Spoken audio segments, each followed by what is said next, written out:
Dear Chris, I'm new to the long-term care world and to life care funding, and I'm looking for advice.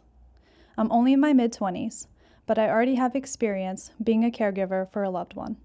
We always thought that my grandmother, my dad's mom, would age gracefully because of how active and quick-witted she was. She'd go on shopping trips with friends, cook meals, and climb the steep flight of stairs to bed every night. We envisioned her living out her life in the comfort of her own home. But sometimes, what we hope to be doesn't come into reality. When my grandmother entered her late 70s, things changed. Suddenly, she couldn't climb the stairs without help or go out to the grocery store. It was hard for her to get around, which was difficult to accept, and that led to a few falls and injuries. My family knew that she couldn't live by herself, and we decided we would care for her. We have moved my grandmother in with us and do our best to care for her. However, a doctor visit revealed that my grandmother has suffered a stroke while sleeping, and the effects to her mental and physical state have left us unable to give her the level of care that she needs. Coming to terms with the fact that my grandmother needs professional assistance is overwhelming for me.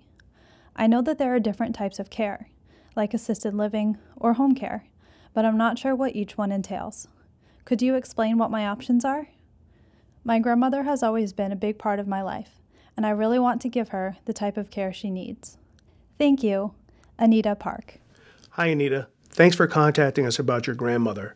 You know, the first step to providing care for a loved one is recognizing that they need care. The need for care sometimes can sneak up on you, or other times it can just happen overnight. In your case, the need for care is something that's developed over time. You've watched your grandmother's condition get worse, and you now recognize it's no longer safe for her to live alone or even with you and her family. There's 3 types of care that you're going to want to look into: home care, assisted living, and nursing home care. Home care can come in a number of different forms, both medical and non-medical, and you're going to want to be aware that it's primarily an out-of-pocket cost or what's known as private pay. Assisted living is an environment where you're not quite ready to move into a nursing home, but it isn't safe to stay at home any longer. That also is a private pay environment. And then there's nursing homes.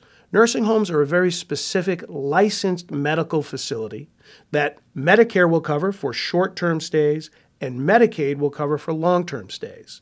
In the case of your grandmother and the severity of her conditions, it probably makes sense for you to first be looking at nursing homes because that's the kind of medical environment that could probably provide the level of care that she requires.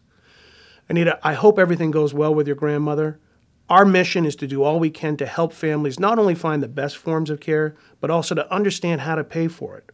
Please let us know how it goes. We wish you the best of luck.